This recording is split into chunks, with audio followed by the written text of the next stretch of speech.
বিসমিল্লাহির রহমানির রহিম। প্রিয় দেশবাসী, আসসালামু আলাইকুম।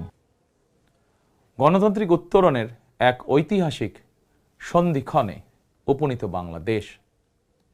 দেশের সংবিধানের ৭ম অনুচ্ছেদে বলা হয়েছে, প্রজাতন্ত্রের সকল ক্ষমতার মালিক জনগণ।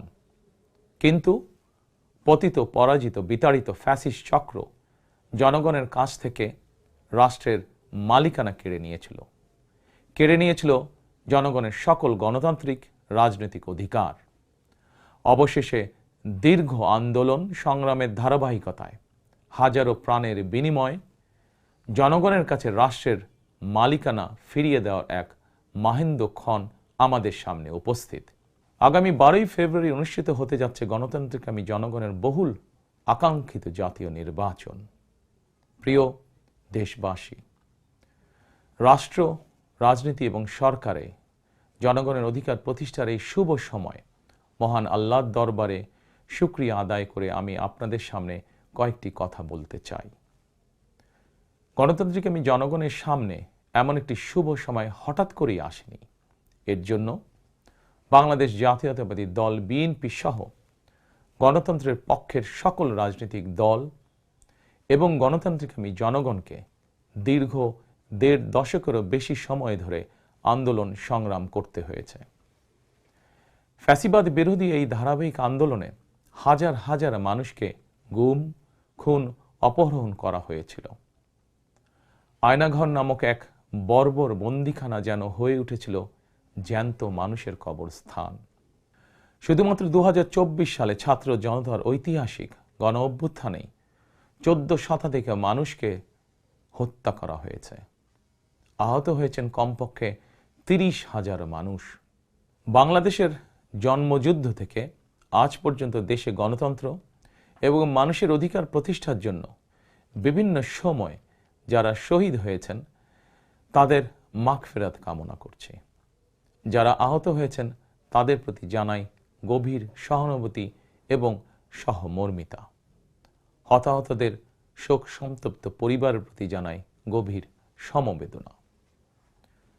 প্রিয় দেশবাসী, ১৯৭১ সালের স্বাধীনতা অর্জনের যুদ্ধ, ১৯৭৫ সালের ৭ই নভেম্বরের আধিপত্যবাদ ও তাবেদার অপশক্তি বিরোধী বাংলাদেশ, ৯০-এর স্বৈরাচার বিরোধী আন্দোলন, শাপলা চত্বরের গণহত্যা কিংবা সর্বশেষ ২০২৪ সালের স্বাধীনতা রক্ষার যুদ্ধ, ইতিহাসের এমন প্রতিটি বাঁকে হাজারো লক্ষ মানুষ অকাতরে জীবন দিয়েছেন। একটি প্রাণের সমাপ্তির মধ্যে দিয়ে একটি পরিবারের স্বপ্ন ও সম্ভাবনা, আশা, আকাঙ্ক্ষারও মৃত্যু ঘটে। এই মানুষগুলোকে অর্থনৈতিক ক্ষমতা নিশ্চিত করা না গেলে দেশের ডেমোক্রেসি, ডেভেলপমেন্ট কিংবা ডিসেন্ট্রালাইজেশন কোনো কিছুরই টেকসই হবে না। আমি মনে করি জনগণের রাজনৈতিক ক্ষমতায়নের পূর্ব শর্ত নাগরিকদের সরাসরি ভোটের অধিকার প্রয়োগের মাধ্যমে স্থানীয় পরিষদের মেম্বার থেকে শুরু করে জাতীয় সংসদ সদস্য পর্যন্ত প্রতিনিধি নির্বাচনের ক্ষমতা অর্জন। প্রতিটি নাগরিকের হারানো রাজনৈতিক ক্ষমতা পুনরুদ্ধারের জন্য আগামী ১২ই ফেব্রুয়ারি নির্বাচন একটি বড় সুযোগ। প্রিয় দেশবাসী, এই উপলব্ধি এবং বাস্তবতাকে সামনে রেখে দেশের নাগরিকদের রাজনৈতিক এবং অর্থনৈতিক ক্ষমতা নিশ্চিত করার লক্ষ্যে ইতিমধ্যেই বিএনপির নির্বাচনী ইশতেহার ঘোষণা করা হয়েছে। প্রতিটি সেক্টর এবং প্রতিটি শ্রেণী পেশার মানুষকে লক্ষ্য করে একটি স্বনির্ভর বাংলাদেশ বিনির্মাণের জন্য আমরা আমাদের পরিকল্পনা সাজিয়েছি। বর্তমান প্রজন্মের সামাজিক, অর্থনৈতিক, রাজনৈতিক অধিকার পুনর্বহাল এবং ভবিষ্যৎ প্রজন্মের জন্য একটি নিরাপদ মানবিক বাংলাদেশ প্রতিষ্ঠার লক্ষ্য নিয়েই চূড়ান্ত করা হয়েছে বিএনপির সকল পরিকল্পনা। বিশেষ করে দেশের সকল তরুণ তরুণী, বেকার জনগোষ্ঠী এবং নারীদের জন্য দেশে বিদেশে কর্মসংস্থান এবং কর্ম পরিবেশ নিশ্চিত করাই এবার বিএনপির প্রথম এবং প্রধান অগ্রাধিকার। আমি ইশতেহারে উল্লেখিত কয়েকটি বিষয় খুব সংক্ষিপ্তভাবে আজ আবারও দেশবাসীর সামনে তুলে ধরতে চাই। প্রিয় দেশবাসী, বেকার সমস্যা নিরসনের লক্ষ্যে ব্যাংক, বীমা, পুঁজিবাজার সহ দেশের অর্থনৈতিক খাতের সার্বিক সংস্কার, অঞ্চল ভিত্তিক অর্থনীতিকে চাঙা করা এবং শিল্প ও বাণিজ্যে দেশি বিদেশি বিনিয়োগ বৃদ্ধির মাধ্যমে দেশে বিদেশে 1 কোটি কর্মসংস্থান তৈরির লক্ষ্যমাত্রা নির্ধারণ করা হয়েছে। এভাবে পর্যায়ক্রমিকভাবে 1 কোটি কর্মসংস্থান তৈরির লক্ষ্যমাত্রা অর্জনের জন্য কয়েকটি সেক্টরকে বিশেষভাবে চিহ্নিত করে নতুন কর্মসংস্থান তৈরির উপায় এবং কর্মকৌশল নির্ধারণ করা হয়েছে। এরই অংশ হিসাবে দেশব্যাপী কারিগরি এবং ব্যবহারিক শিক্ষা প্রদানের মাধ্যমে বেকার জনগোষ্ঠীকে দক্ষ জনশক্তিতে রূপান্তরিত করা হবে। কলেজ, মাদ্রাসা, বিশ্ববিদ্যালয় বিনামূল্যে স্কিলস ডেভেলপমেন্ট, ফ্রিল্যান্সিং এবং আউটসোর্সিং প্রশিক্ষণ প্রদান করা হবে, যাতে করে বেকার যুবক কিংবা তরুণ তরুণীরা দেশে বিদেশে উচ্চ বেতনের চাকরির জন্য প্রস্তুত হয়ে সরাসরি কর্মক্ষেত্রে কর্মসংস্থানে যুক্ত হতে পারেন। প্রতিটি অঞ্চল ভিত্তিক স্থানীয়ভাবে বিখ্যাত এবং ঐতিহ্যবাহী পণ্যের উৎপাদন এবং বাজারজাতকরণের জন্য বিশেষ উদ্যোগ নেওয়ার প্রস্তুতি রয়েছে। স্থানীয় কুটির শিল্প ও এসএমই খাত বিকশিত করার জন্য সহজ এবং স্বল্প সুদে ঋণ সুবিধা দেওয়ার পরিকল্পনা আমাদের রয়েছে। বৈশ্বিক ই-কমার্স প্ল্যাটফর্মের পণ্য রফতানির লক্ষ্যে বেসরকারি শিল্প সম্প্রসারণ ও কর্মসংস্থান সৃষ্টির সহায়ক উদ্যোগ নেওয়ার পরিকল্পনা নেওয়া হয়েছে। সাইবার নিরাপত্তা, outsourcing, data processing, artificial intelligence, semiconductor সহ আইটি সেক্টরে নতুন শিল্প গড়ে তোলার পরিকল্পনা নেওয়া হয়েছে। এইসব সেক্টরে প্রতি বছর সরাসরি 2 লক্ষ এবং ফ্রিল্যান্সিং, ক্রিয়েটিভ ইন্ডাস্ট্রি ও কন্টেন্ট ক্রিয়েশনের মাধ্যমে পরোক্ষভাবে আরও 8 লক্ষ কর্মসংস্থান তৈরির লক্ষ্যমাত্রা নির্ধারণ করা হয়েছে। প্রিয় দেশবাসী, বিভিন্ন পরিসংখ্যান অনুযায়ী বর্তমানে দেশে বেকারের সংখ্যা 27 লাখের বেশি। এর মধ্যে প্রায় 9 লক্ষ রয়েছেন স্নাতক ডিগ্রিধারী উচ্চশিক্ষিত বেকার। এদের মধ্যে প্রায় 22% তরুণ তরুণী কোনো প্রকার শিক্ষা, চাকরি ও প্রশিক্ষণে সম্পৃক্ত নয়। এই বিপুল সংখ্যক বেকারের অধিকাংশই 15 থেকে 29 বছর বয়সী। 12 ফেব্রুয়ারি নির্বাচনে জনগণের রায় বিএনপি সরকার গঠন করতে সক্ষম হলে বিএনপি শিক্ষিত তরুণ তরুণীদের জন্য 6 মাস থেকে সর্বোচ্চ 1 বছর কিংবা কর্মসংস্থান না হওয়া পর্যন্ত বিশেষ আর্থিক ভাতা প্রদান করার সিদ্ধান্ত নিয়েছে। আমরা মনে করি এই বেকার ভাতা হয়তো একজন শিক্ষিত বেকারকে সে উদ্যোগে কর্মসংস্থান সৃষ্টির ক্ষেত্রে সক্ষমতা অর্জনেও সহায়ক ভূমিকা রাখবে। প্রিয় দেশবাসী, দেশের অর্ধেক জনশক্তির বেশি নারী শক্তিকে রাষ্ট্র, রাজনীতি, অর্থনীতির মূলধারার বাইরে রেখে দেশের অগ্রগতি সম্ভব নয়। দেশে প্রায় 4 কোটি পরিবার রয়েছে। যদি আপনারা বিএনপিকে রাষ্ট্র পরিচালনার দায়িত্ব দেন, তাহলে আমরা এবার প্রথমবারের মতন দেশে প্রতিটি পরিবারের জন্য ফ্যামিলি কার্ড ইস্যু করার চূড়ান্ত সিদ্ধান্ত নিয়েছি। পরিবারগুলোর নারী প্রধানের নামে ফ্যামিলি কার্ড ইস্যু করা হবে। তবে প্রথম পর্যায়ে অর্থনৈতিকভাবে পিছিয়ে থাকা প্রান্তিক এবং নিম্ন আয়ের পরিবারকে সুরক্ষা দিতে ফ্যামিলি কার্ডে প্রতি মাসে 2,500 টাকা কিংবা সমমূল্যে নিত্য প্রয়োজনীয় খাদ্য সহায়তা দেওয়া হবে। ফ্যামিলি কার্ডের মাধ্যমে আর্থিক সহযোগিতার পরিমাণ, প্রয়োজন এবং বাস্তবতার নিরিখে পর্যায়ক্রমে বাড়ানো হবে। ফ্যামিলি কার্ডটিকে আমরা নারীর অর্থনৈতিক ক্ষমতায়নের প্রতীক হিসাবে মনে করি। প্রিয় ভাই ও বোনেরা, দেশনেত্রী মরহুমা বেগম খালেদা জিয়া নারী শিক্ষার উন্নয়নে দেশে স্নাতকোত্তর পর্যন্ত বিনা বেতনে শিক্ষার সুযোগ চালু করেছিলেন। আপনারা বিএনপিকে আবারও রাষ্ট্র পরিচালনার দায়িত্ব দিলে নারীদের বিনা বেতন শিক্ষা গ্রহণের সুবিধা অব্যাহত রাখার পাশাপাশি নীতি নির্ধারণে নারীর অংশগ্রহণ ও ভূমিকা বাড়ানো হবে। নারী উদ্যোক্তাদের আর্থিক ও দক্ষতা উন্নয়নে বিশেষ সহায়তা প্রদানের পাশাপাশি আনুষ্ঠানিক খাতে নারী কর্মসংস্থান বৃদ্ধি করার পরিকল্পনা আমাদের রয়েছে। উপজেলা পর্যায়ে বিশেষায়িত নারী কল্যাণ কেন্দ্র প্রতিষ্ঠা করার পরিকল্পনা আমাদের রয়েছে। স্বাচ্ছন্দ্যে চলাফেরা নিশ্চিত করতে শুধুমাত্র নারীদের জন্য বিশেষায়িত ইলেকট্রিক পরিবহন চালু করা হবে। কর্মপরিবেশ নিশ্চিত করতে কর্মস্থলে ডে কেয়ার ও ব্রেস্টফিডিং কর্নার স্থাপন করা হবে। এছাড়া বিশেষ করে রাজধানী ঢাকা সহ বিভাগীয় শহরগুলোতে কয়েকটি নির্দিষ্ট স্থানে হাইজিনিক বাথরুম নির্মাণের পরিকল্পনা আমাদের রয়েছে।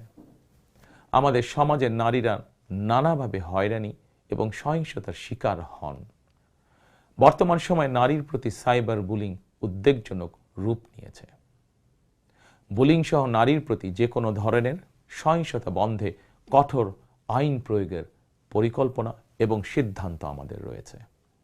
নারী নির্যাতন ও ধর্ষণের বিরুদ্ধে দৃষ্টান্তমূলক শাস্তি নিশ্চিত অবশ্যই ইনশাআল্লাহ করা হবে। প্রিয় দেশবাসী, সময়ের সাথে সাথে অর্থনীতির নানা খাত বাড়লেও দেশের অর্থনীতি এখনো মূলত কৃষি নির্ভর। বিএনপি বিশ্বাস করে কৃষকের স্বার্থ রক্ষার অর্থ দেশের স্বার্থ রক্ষা। এজন্যই আমরা বলি, বাঁচলে কৃষক বাঁচবে দেশ। এই উপলব্ধি থেকেই আমরা কৃষকদের স্বার্থ রক্ষার জন্য কৃষকদের জন্য ফার্মার্স কার্ড ইস্যুর উদ্যোগ নিয়েছি। এই কার্ডের মাধ্যমে কৃষক একদিকে কৃষি সংক্রান্ত হালনাগাদ তথ্য পাবেন, অপরদিকে সরকারের কাছ থেকে পাবেন আর্থিক এবং অন্যান্য প্রয়োজনীয় সহযোগিতা। দেশে কোটি কোটি কৃষক শ্রমিক রয়েছেন, অধিকাংশই কর্মক্ষম কৃষকদের জন্য একদিকে যেরকম কর্মসংস্থান প্রয়োজন, অপরদিকে প্রয়োজন তাদের শ্রমের ন্যায্য মজুরি এবং নিরাপদ কর্মপরিবেশ। আমরা মনে করি কর্মক্ষম এই জনশক্তির শ্রমই হতে পারে বাংলাদেশকে পুনরায় স্বনির্ভর ও সমৃদ্ধ বাংলাদেশে রূপান্তরের চাবিকাঠি। এ কারণেই আমরা বলি, করব কাজ, গড়ব দেশ, সবার আগে বাংলাদেশ। তাই আমরা আমাদের কর্ম পরিকল্পনায় কৃষকদের স্বার্থ রক্ষায় সর্বাধিক গুরুত্ব দিয়েছি। প্রিয় দেশবাসী, আমাদের জনসংখ্যার একটি বিপুল অংশ স্কুল, কলেজ, মাদ্রাসা এবং বিশ্ববিদ্যালয় শিক্ষার্থী। জ্ঞান, বিজ্ঞান আর তথ্য প্রযুক্তির এই বিকাশমান বিশ্বে বাংলাদেশের কোটি কোটি শিক্ষার্থী, এইসব তরুণ তরুণীরাই বদলে দিবে আগামীর বাংলাদেশ। তবে একাডেমিক শিক্ষার স্তরের সর্বোচ্চ ধাপে পৌঁছার এই যাত্রা পথে লক্ষ লক্ষ শিক্ষার্থী কিন্তু বিভিন্ন পর্যায়ে ড্রপ আউট হয়ে যান। নানা বাস্তবতায় ড্রপ আউট হয়ে যাওয়া শিক্ষার্থীদের তালিকায় বিশ্বের যে কয়েকটি দেশ শীর্ষস্থানে রয়েছে, বাংলাদেশ তার অন্যতম। একজন শিক্ষার্থী শিক্ষা স্তরের যে কোনো পর্যায়ে ড্রপ আউট হওয়ার পর তাদেরকে যেন বেকার জীবন কাটাতে না হয়, সেজন্য হাই স্কুল পর্যায় থেকে আমরা শিক্ষা কারিকুলামে কারিগরি এবং ব্যবহারিক অর্থাৎ টেকনিক্যাল এবং ভোকেশনাল শিক্ষাকে আবশ্যকীয় করার প্রস্তুতি এবং পরিকল্পনা নিয়ে রেখেছি। একই সঙ্গে দেশের জনশক্তিকে জনসম্পদে রূপান্তর করতে বাংলা এবং ইংরেজির পাশাপাশি হাই স্কুল পর্যায় থেকে সিলেবাসে তৃতীয় আরেকটি ভাষা শিক্ষার ব্যবস্থা রাখার সিদ্ধান্ত এবং পরিকল্পনা আমরা গ্রহণ করেছি। আমরা মনে করি একজন ব্যক্তির একাধিক ভাষা জ্ঞান থাকলে বিশ্বের যে কোনো দেশেই কর্মসংস্থানের অভাব হবে না। বৈশ্বিক চ্যালেঞ্জ মোকাবেলা করে একজন শিক্ষার্থী যাতে যোগ্যতম হিসেবে এগিয়ে যেতে পারেন, সেই চিন্তাকে সামনে রেখেই আমরা শিক্ষা বিশেষজ্ঞদের গবেষণা এবং সুপারিশের ভিত্তিতে শিক্ষা কারিকুলাম পরিমার্জনের পরিকল্পনাও চূড়ান্ত করেছি। আমরা শিক্ষা কারিকুলাম এমনভাবে ঢেলে সাজানোর প্রস্তুতি নিয়েছি যাতে সকল শিক্ষার্থী শিক্ষা স্তরের প্রতিটি ধাপে একাডেমিক জ্ঞানের পাশাপাশি একটি বিশেষ কারিগরি ব্যবহারিক শিক্ষার দক্ষতাও অর্জন করতে সক্ষম হন। প্রিয় দেশবাসী, আমরা রিজিকে বিশ্বাস করি এবং সাধারণত আমরা রিজিক বলতে খাওয়া দাওয়া কিংবা অর্থ সম্পদকে বুঝি। তবে ধর্মীয় দৃষ্টিতে রিজিকের একাধিক স্তর রয়েছে। সবচেয়ে গুরুত্বপূর্ণ একটি স্তর হচ্ছে মানুষের শারীরিক ও মানসিক সুস্থতা। শারীরিক ও মানসিক সুস্থতার জন্য আমরা জনগণের স্বাস্থ্যসেবা নিশ্চিত করার কার্যকর উদ্যোগ এবং পরিকল্পনা গ্রহণ করেছি। জনগণের দৌড়গোড়ায় চিকিৎসা সেবা পৌঁছে দিতে prevention is better then cure, অর্থাৎ প্রতিকারের চেয়ে প্রতিরোধী উত্তম, আমরা এই নীতিতে প্রবর্তন করতে চাই। এই লক্ষ্যে আমরা প্রাথমিক স্বাস্থ্য ও চিকিৎসা কোর্স সম্পন্ন করিয়ে সারা দেশে 1 লক্ষ হেলথ কেয়ার নিয়োগ দেওয়ার পরিকল্পনা গ্রহণ করেছি। নিয়োগ পাওয়া হেলথ কেয়ারদের শতকরা 80% হবেন নারী সদস্য। প্রতিটি ইউনিয়ন পর্যায়ে নিয়োগ পাওয়া হেলথ কেয়ারগণ মানুষের দৌড়গোড়ায় যাবেন এবং তাদেরকে প্রাথমিক চিকিৎসা ও পরামর্শ দেবেন। আমরা মনে করি কোনো রোগ প্রতিরোধের ব্যাপারে প্রাথমিক পর্যায়ে সঠিক পরামর্শ পেলে অনেক রোগী শুরুতেই নিরাময় করা সম্ভব হয়ে ওঠে। প্রিয় দেশবাসী, বিজ্ঞান ও তথ্য প্রযুক্তির বর্তমান বিশ্ব আরও এক ধাপ এগিয়ে এখন কৃত্রিম বুদ্ধিমত্তার যুগে প্রবেশ করেছে। চাইলেও কারো পক্ষে এর প্রভাব থেকে মুক্ত থাকা সম্ভব নয়। রাজনীতি, রাষ্ট্রনীতি, অর্থনীতি সবকিছুই এখন তথ্য প্রযুক্তিকে ঘিরেই আবর্তিত হচ্ছে। সুতরাং তথ্য প্রযুক্তির বিশ্ব শাসন করার মতন মেধা, যোগ্যতা, জ্ঞানে, বিজ্ঞানে আমাদের তরুণ সমাজ সমৃদ্ধ না হতে পারলে ভবিষ্যতের চ্যালেঞ্জ মোকাবেলা আমাদের পক্ষে অসম্ভব হয়ে পড়বে। এই চ্যালেঞ্জ মোকাবেলায় রাষ্ট্রীয় নীতি কী হবে, বিএনপি ইতিমধ্যেই সেই সব কার্যক্রম চূড়ান্ত করেছে। আইসিটিকে দেশের অন্যতম থ্রাস্ট সেক্টর হিসেবে চিহ্নিত করে ফ্রিল্যান্সিং এবং আউটসোর্সিং সহ তথ্য প্রযুক্তি খাতকে রাষ্ট্রীয়ভাবে সহযোগিতা করার নীতিমালা চূড়ান্ত করেছে বিএনপি। প্রিয় দেশবাসী, আপনারা জানেন সকল বাধা উপেক্ষা করে 2023 সালে ফ্যাসিবাদী শাসন আমলেই বিএনপি রাষ্ট্র মেরামতের 31 দফা উপস্থাপন করেছিল। এরপর প্রতিটি দফা কিভাবে বাস্তবায়ন করা হবে সেই বিষয়ে দেশে প্রবাসে বসবাসরত সংশ্লিষ্ট ক্ষেত্রে বিশেষজ্ঞদের সঙ্গে মাসের পর মাস আলোচনা করে কর্ম পরিকল্পনা বাস্তবায়নে প্রক্রিয়া এবং পদ্ধতিও চূড়ান্ত করা হয়েছে। প্রতিটি দফা বাস্তবায়নে ব্যয় নির্বাহের খাতও যথাযথভাবে চূড়ান্ত করা হয়েছে। কারণ আমরা মনে করি দেশ এবং জনগণের স্বার্থে কোনো শুভ উদ্যোগ নিলে সমস্যা হওয়ার কোনো কারণ নেই। বেগম খালেদা জিয়া রাষ্ট্রের টাকা দিয়েই বিনামূল্যে নারী শিক্ষার সুযোগ করে দিয়েছিলেন। প্রিয় দেশবাসী,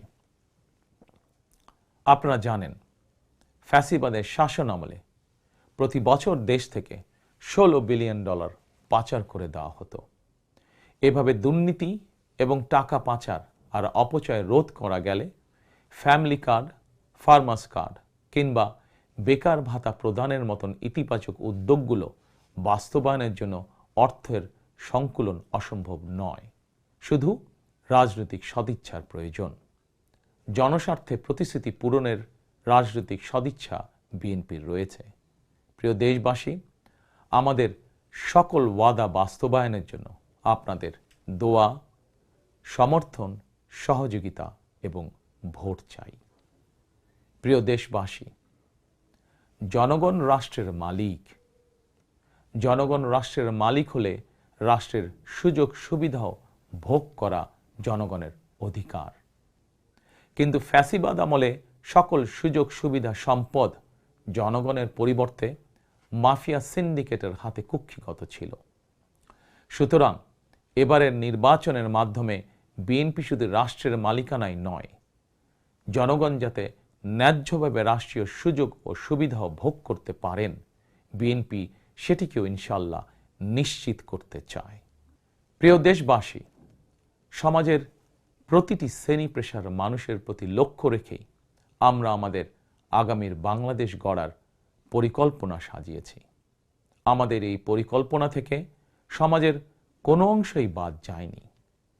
দেশে প্রতিবন্ধী প্রায় 40 লক্ষ মানুষের কল্যাণ নিয়েও আমাদের পরিকল্পনা রয়েছে। আমরা মনে করি প্রতিবন্ধী মানুষদের প্রতি শুধু পরিবার নয়, রাষ্ট্রেরও বিশেষ দায়িত্ব রয়েছে। আমরা সেই দায়িত্ব যথাযথভাবে পালন করতে চাই। বাংলাদেশে প্রায় 2 লক্ষ মসজিদ রয়েছে। এই মসজিদের কয়েক লক্ষ খতিব, ইমাম, মুয়াজ্জিম সাহেব রয়েছেন। জন্ম থেকে মৃত্যু পর্যন্ত এই মানুষগুলোর সঙ্গে আমাদের রয়েছে ধর্মীয়, সামাজিক, আত্মিক এবং আধ্যাত্মিক সম্পর্ক। এদের অনেকেই আর্থিকভাবে পিছিয়ে রয়েছেন। জনগণের রায় বিএনপি রাষ্ট্র পরিচালনার সুযোগ পেলে দেশের ইমাম, খতিব, মুয়াজ্জিম এবং একইভাবে অন্য সকল ধর্মের ধর্মীয় গুরুদের জন্য রাষ্ট্রীয়ভাবে আর্থিক সহযোগিতা ইনশাল্লাহ আমরা নিশ্চিত করতে চাই। প্রিয় দেশবাসী, পতিত, পরাজিত ও বিতাড়িত ফ্যাসিবাদ অপশক্তি দেশের সকল সাংবিধানিক এবং বিধিবদ্ধ প্রতিষ্ঠানগুলোকে অকার্যকর করে দিয়েছিল। প্রশাসনকে চূড়ান্ত রকমের দলীয়করণ করে ফেলেছিল। প্রশাসন পরিচালনায় বিএনপির নীতি হবে প্রতিটি সাংবিধানিক প্রতিষ্ঠান চলবে সাংবিধানিক নিয়মে। শাসন প্রশাসনকে দলীয়করণ নয়, প্রশাসনে নিয়োগ কিংবা পদোন্নতি হবে মেধা এবং যোগ্যতার ভিত্তিতে। জনপ্রশাসন সঠিক ভিত্তির উপর প্রতিষ্ঠিত হতে না পারলে আমাদের কোনো উদ্যোগেরই সুফল মিলবে না। আমরা ইতিমধ্যেই জনগণের সামনে উপস্থাপিত আমাদের দলীয় ইশতেহারে বলেছি, জনগণের রায় বিএনপি রাষ্ট্র পরিচালনার দায়িত্ব পেলে সরকারি কর্মকর্তা এবং কর্মচারীদের জন্য যথাসময়ে জাতীয় পে স্কেল ঘোষণা এবং বাস্তবায়ন করা হবে।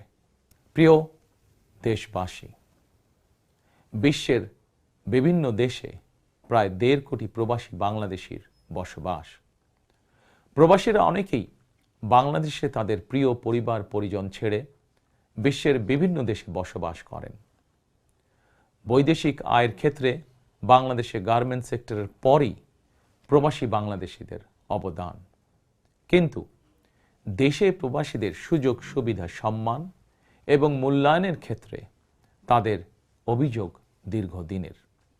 দেশে বিদেশে প্রবাসীদের সম্মান, সুযোগ সুবিধা, সুরক্ষা, অধিকার নিশ্চিত করার লক্ষ্যে এবার আমরা প্রবাসী কার্ড প্রবর্তনের পরিকল্পনা গ্রহণ করেছি।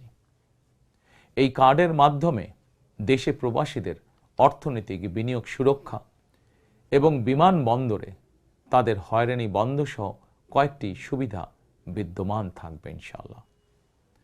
দক্ষ বাংলাদেশি শ্রমিক বিশ্বের কোনো দেশে কাজের নিশ্চয়তা বা অফার পেলে বিদেশে কর্মস্থলে যোগদানের জন্য তাদেরকে যাতে দেশে তাদের জায়গা জমি বিক্রি করতে না হয়, এজন্য রাষ্ট্রীয়ভাবে তাদেরকে সহজ শর্তে ঋণ সুবিধা দেওয়ার পরিকল্পনা আমাদের রয়েছে। প্রিয় দেশবাসী, বাংলাদেশের 90% বেশি মানুষ মুসলমান। মহান আল্লাহর দরবারে আমাদের সকলের একটাই প্রার্থনা, রব্বানা আতিনা ফিদ দুনিয়া হাসানাতান ওয়া ফিল আখিরাতি হাসানাতান ওয়াকিনা আযাবান নার। হে আল্লাহ, আমাদেরকে দুনিয়াতে কল্যাণ দাও, আখিরাতে কল্যাণ দাও, দোজখের আগুন থেকে বাঁচাও। শহীদ প্রেসিডেন্ট জিয়াউর রহমান সংবিধানে সর্বশক্তিমান আল্লাহর উপরে পূর্ণ আস্থা ও বিশ্বাস, এই কথাটি সন্নিবেশিত করেছিলেন। কিন্তু তাবেদার সরকার সংবিধান থেকে এই কথাটি বাদ দিয়েছিল। আল্লাহর রহমতে আগামী 12ই ফেব্রুয়ারি নির্বাচনে জনগণের রায় বিএনপি পুনরায় রাষ্ট্র পরিচালনার দায়িত্ব পেলে সর্বশক্তিমান আল্লাহর উপর পূর্ণ আস্থা ও বিশ্বাস, এই কথাটি সংবিধানে পুনরায় সন্নিবেশিত করা হবে ইনশাআল্লাহ। প্রিয় দেশবাসী, আমাদের এই ধর্মীয় বিশ্বাস এবং মূল্যবোধের বিরুদ্ধে বিভিন্ন সময় সামাজিক রাজনৈতিক আগ্রাসন চালানোর অপচেষ্টা হয়েছিল।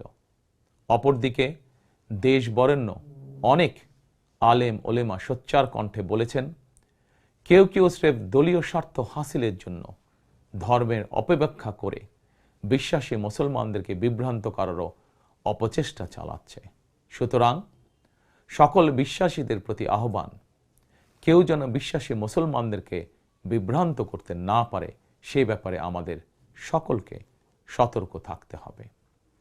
বিএনপি এমন একটি নিরাপদ বাংলাদেশ গড়তে চায় যেখানে মুসলমান, হিন্দু, বৌদ্ধ, খ্রিস্টান, বিশ্বাসী, অবিশ্বাসী কিংবা সংশয়বাদী, পাহাড়ে কিংবা সমতলে বসবাসকারী প্রতিটি নাগরিক নিরাপদ থাকবে। 1971 সালের স্বাধীনতা যুদ্ধ সময় কে কোন ধর্মের এটি কোনো জিজ্ঞাসা ছিল না। 2024 সালের স্বাধীনতা রক্ষার যুদ্ধেও কে কোন ধর্মের, কার কি ধর্মীয় পরিচয়, এটি কোনো জিজ্ঞাসা ছিল না। আমরা মনে করি ধর্ম যার যার, রাষ্ট্র সবার। প্রতিটি ধর্মের মানুষ নিজ নিজ ধর্মীয় বিশ্বাস এবং রীতি অনুযায়ী যার যার ধর্ম পালন করবেন। এটি একটি আধুনিক সভ্য সমাজের রীতি। সকল নাগরিকের শান্তি এবং নিরাপত্তা নিশ্চিত করা রাষ্ট্রের দায়িত্ব। ধর্ম যার যার, নিরাপত্তা পাবার অধিকার সবার। প্রিয় দেশবাসী, দেশের গত 55 বছরের ইতিহাসে এটি বারবার প্রমাণিত হয়েছে, দেশের গণতান্ত্রিকামী জনগণ তাদের স্বাধীনতা হরণকারী স্বৈরাচার, ধর্মীয় চরমপন্থা কিংবা উগ্রবাদ কোনটিকেই পছন্দ করে না। নিজ নিজ ধর্মীয় বিশ্বাস এবং সংস্কৃতি বজায় রেখেই যাতে আমরা সকলে মিলেমিশে একটি নিরাপদ বাংলাদেশ গড়তে পারি, এ লক্ষ্যেই স্বাধীনতার ঘোষকের যুগান্তকারী রাজনৈতিক দর্শন ছিল বাংলাদেশী জাতীয়তাবাদ। দল, মত, ধর্ম, বর্ণ নির্বিশেষে এই বাংলাদেশ আমাদের সবার। আমরা সবাই বাংলাদেশী। প্রিয় দেশবাসী, দেশের জনগণের সমর্থনে বিএনপি অতীতে বহুবার রাষ্ট্র পরিচালনার সুযোগ পেয়েছে। স্বাধীনতার ঘোষক জিয়াউর রহমান রাষ্ট্র পরিচালনার দায়িত্ব পেয়ে দেশকে স্বনির্ভর বাংলাদেশ হিসাবে গড়ে তুলেছিলেন। বাংলাদেশের স্বার্থের পক্ষে থাকার কারণেই তাকে শাহাদাত বরণ করতে হয়েছে। আমার মা মরহুমা বেগম খালেদা জিয়া, যাকে বাংলাদেশের জনগণ অর্থাৎ আপনারাই দেশনেত্রী উপাধি দিয়েছিলেন, তিনি কখনোই আপনাদের সম্মানের অমর্যাদা করেননি। জীবনের শেষ বয়সে এসেও তিনি জেল জুলুম বরণ করেছেন, কিন্তু বাংলাদেশের স্বার্থের সঙ্গে আপোষ করেননি। সন্তান হিসাবে আমি জানি তার কাছে অনেক প্রস্তাব এসেছিল। তিনি চাইলেই সেই প্রস্তাব গ্রহণ করে জেল জুলুম এড়িয়ে বিদেশে চলে যেতে পারতেন, কিন্তু তার হৃদয় জুড়ে ছিল বাংলাদেশ। দেশের স্বাধীনতা প্রিয় গণতান্ত্রিকামী জনগণের বিশ্বাস ছিল খালেদা জিয়া জালিমের কারাগারে থাকলেও তিনি তাবেদার অপশক্তির ভয়ের কারণ। খালেদা জিয়াও জনগণের বিশ্বাস এবং ভালোবাসার মর্যাদা দিয়েছিলেন। তিনি দেশেই থেকেছিলেন শেষ দিন পর্যন্ত। প্রিয় দেশবাসী, ফ্যাসিবাদ মুক্ত বাংলাদেশে আপসীন নেত্রী বেগম খালেদা জিয়া দেশে পুনরায় গণতন্ত্রকে প্রাতিষ্ঠানিক রূপ দিতে চেয়েছিলেন, জনগণের অধিকার প্রতিষ্ঠা করতে চেয়েছিলেন।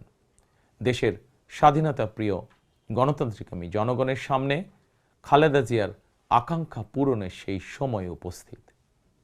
আগামী 12ই ফেব্রুয়ারি রাষ্ট্র ও সরকারের জনগণের অধিকার প্রতিষ্ঠার দিন। দেশনেত্রী খালেদা জিয়া জনগণের চূড়ান্ত বিজয় দেখে যেতে পারেননি। প্রিয় দেশবাসী, সারা দেশের সকল ছাত্র জনতা কৃষক, শ্রমিক, রিক্সা চালক, গার্মেন্টস কর্মী, ফুটপাতের হকার থেকে শুরু করে শিক্ষক, সাংবাদিক, শিল্পী, বুদ্ধিজীবী, পেশাজীবী, শ্রমজীবী, সরকারি বেসরকারি চাকরিজীবী, ব্যবসায়ী কিংবা শিল্প উদ্যোক্তা এবং দেশের সকল মায়েরা, বোনেরা, সবার কাছে আমার বিনীত আবেদন, আপনারা যারা শহীদ জিয়াকে ভালোবাসেন, দেশনেত্রী বেগম খালেদা জিয়াকে ভালোবাসেন, স্বাধীনতা ও গণতন্ত্রকে ভালোবাসেন, আগামী 12ই ফেব্রুয়ারি জাতীয় নির্বাচনে আপনারা ধানের শীষকে বিজয় করুন। ধানের শীষের বিজয়ের অর্থ বাংলাদেশের বিজয়। ধানের শীষের বিজয়ের অর্থ স্বাধীন, সার্বভৌম, তাবেদার মুক্ত বাংলাদেশ। প্রিয় দেশবাসী, শহীদ জিয়া আর দেশনেত্রী বেগম খালেদা জিয়ার সাফল্য যাত্রা অব্যাহত রাখতে আমি আমার দলের নেতাকর্মীদেরকে সঙ্গে নিয়ে বিএনপির রাজনৈতিক, সামাজিক, অর্থনৈতিক কর্মসূচিগুলো বাস্তবায়নের জন্য দীর্ঘদিন থেকে হাতে কলমে প্রস্তুতি নিয়েছি। 2001 সালে যখন আপনাদের সমর্থনে বিএনপি রাষ্ট্র পরিচালনার দায়িত্ব পালন করেছিল, আমি তখন সরকারের অংশ হইনি। তবে বিএনপির একজন কর্মী হিসাবে সারা দেশে প্রতিটি জেলা, উপজেলা, গ্রাম, নগর, বন্দরে ঘুরেছি। আপনাদের স্থানীয় সমস্যাগুলো, সম্ভাবনাগুলো জানার, বোঝার চেষ্টা করেছি। পরিস্থিতির কারণে বিদেশে থাকতে বাধ্য হলেও হৃদয়, মন, সত্তা জুড়ে ছিল বাংলাদেশ, বাংলাদেশের জনগণ। আমি তাই বিদেশে অবস্থানকালীন সময়েও দেশের প্রতিটি এলাকায় আপনাদের সঙ্গে যোগাযোগ রাখার চেষ্টা করেছি। বিদেশ থেকে দেশে ফিরেও আমি আবারও এই স্বল্প সময় যতটুকু সম্ভব আপনাদের কাছে ছুটে গিয়েছি। আমি আপনাদের ভালোবাসা পেয়েছি, বিএনপির প্রতি আপনাদের আবেগ এবং ভালোবাসা উপলব্ধি করেছি। প্রিয় দেশবাসী, 12ই ফেব্রুয়ারি বিএনপির প্রতি আবারও আপনাদের ভালোবাসা প্রকাশের দিন। অতীতে আপনাদের সমর্থনে বিএনপি একাধিকবার রাষ্ট্র পরিচালনার দায়িত্ব পালন করেছে। দেশ পরিচালনা করতে গিয়ে সেই সময় কোনো কোনো ক্ষেত্রে হয়তো আমাদের অনিচ্ছাকৃত কিছু ভুল ত্রুটি হয়েছে। সেজন্য আমি দেশবাসীর কাছে আন্তরিকভাবে দুঃখ প্রকাশ করছি। অতীতের ভুল থেকে শিক্ষা নিয়ে অর্জনগুলোকে অবলম্বন করে বর্তমান এবং ভবিষ্যৎ প্রজন্মের জন্য একটি নিরাপদ বাংলাদেশ গঠনের জন্য আগামী 12ই ফেব্রুয়ারি জাতীয় নির্বাচনে আবারও আমি আপনাদের সমর্থন চাই। আমি দেশ এবং জনগণের জন্য, আপনার এবং আপনার পরিবারের সদস্যদের জন্য যেসব পরিকল্পনা গ্রহণ করেছি, প্রতিটি পরিকল্পনা বাস্তবায়নের জন্য ধানের শীষে আপনাদের সমর্থন এবং আপনাদের ভোট চাই। প্রিয় দেশবাসী, প্রতিটি পরিকল্পনা বাস্তবায়নের জন্য কঠোরভাবে দুর্নীতি নিয়ন্ত্রণ, আইনের শাসন প্রতিষ্ঠা এবং জনগণের কাছে রাষ্ট্র এবং সরকারকে দায়বদ্ধ রাখার কোনোই বিকল্প নেই। রাষ্ট্র পরিচালনায় আপনাদের সমর্থন পেলে দেশের আগামী দিনে সরকার হবে জনগণের কাছে দায়বদ্ধ। দেশে দুর্নীতি নিয়ন্ত্রণে যতটা কঠোর হওয়া যায়, বিএনপি সরকার ইনশাল্লাহ ততটাই কঠোর হবে। দেশে পুনরায় আইনের শাসন প্রতিষ্ঠিত হবে ইনশাল্লাহ। দেশবাসীর কাছে এটি আমার অঙ্গীকার, বিএনপির অঙ্গীকার। আপনাদের কাছে আমার অঙ্গীকারের কারণ আপনারাই বিএনপির সকল রাজনৈতিক ক্ষমতার উৎস। প্রিয় দেশবাসী, ফ্যাসিবাদ আমলে 2024 সালের 7ই জানুয়ারি তথাকথিত ডামি নির্বাচনে আমি আপনাদের প্রতি আহ্বান জানিয়ে বলেছিলাম, 7ই জানুয়ারি সারাদিন পরিবারকে সময় দিন। বর্তমানে ফ্যাসিবাদ মুক্ত বাংলাদেশে অনুষ্ঠিত জাতীয়